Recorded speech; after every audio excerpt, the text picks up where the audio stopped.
Hello everybody, welcome back to my channel. So today we're dealing with the subject called as television engineering in the fourth year first semester of Jntuk B.Tech R16 regulation ECE. And today we're dealing with the chapter called as chapter 6 in television engineering with these standards and emerging technologies. So in that I'm choosing the topic Mpeg and metadata. I've briefly explained these both words in my previous video. So today we are going to explain deeply this concept of Mpeg and metadata. When we consider the words Mpeg, JPEG, these are the words which we often hear when we consider some images and their formats, right?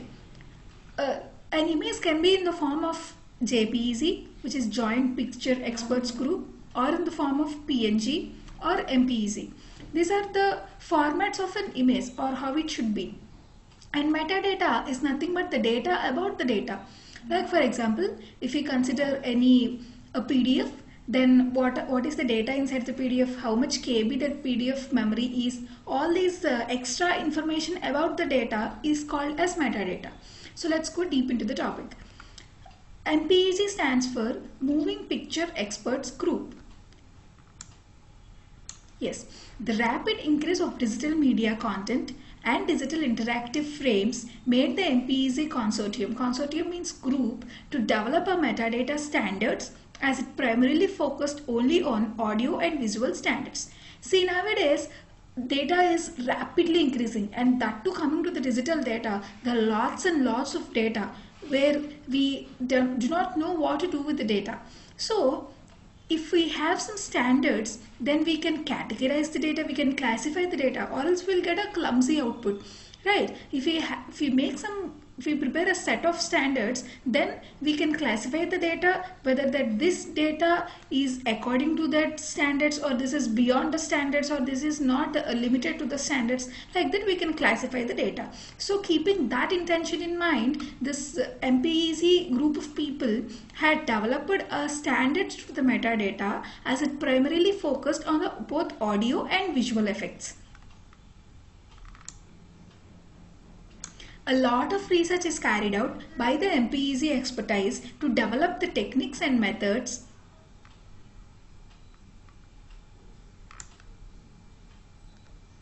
to facilitate the metadata. So a lot of research is done behind until the standards came out as an output. So which are automated interactive content and management system, and such standards which are made should be interactive with the content. It should not so harsh that nothing, the data will be eligible to meet those standards. So it should be comfortable to the data available. Okay. So the two standards developed by the Mpeg to meet the above stated purpose are Mpeg 7 and Mpeg 21. They named those standards as Mpeg 7 and Mpeg 21. So they classified the available data into two types. Okay, so now let us discuss about Mpeg 7. This Mpeg 7, which is most commonly known as Multimedia Content Description Interface, is an ISO or IEC specification developed by Moving Pictures Expert Group. So when we see, these are like twin words. When we say the word Mpeg 7, automatically we have to say Multimedia Content Description Interface. So this mainly describes about this multimedia content. Here you may get it out that what is this ISO and IEC. They're nothing but it is a joint technical committee of International Organization of Standards. We often hear ISO 2007, all those standards which certifies that whether something meets the eligibility standard or not. And IEC stands for International Electrotechnical Commission. So these both jointly made a committee to describe the data which is related to the Mpeg 7. Yes, it is a metadata standard, and it is a standard which describes about the metadata, and it represents several descriptions of multimedia content for standardizing the interchange and representation of the metadata. Here, this Mpeg 7 mainly focuses on the multimedia content for making either any change or simply representing the metadata. It includes the content management, navigation, user information and user performances. Generally, that multimedia content includes what type of data? It includes such standards of data like navigation means searching about the data, like managing data or the user information, user performances, all those kind of references can be included to the Mpeg-7 metadata. And at high level descriptors, XML language is used to describe the content format, encoding, decoding of the content, and is accomplished by Mpeg-7 tools. See, this Mpeg-7 has some tools which highly describes XML means extensible markup language. See, when we generally see Google or something, will have two kinds of pages like HTML pages and XML pages. HTML pages mainly focuses on the security, that means hypertext, the security of the contents inside, and XML language may be used mainly for the purpose of data transmission, like how it transmits the data, see the outer structures of the data like content format, encoding it, decoding it. Such kind of tools are used by the Mpeg-7 for the data. And yes, the metadata present in the content can be described as, what is the data present in the content can be described in three ways.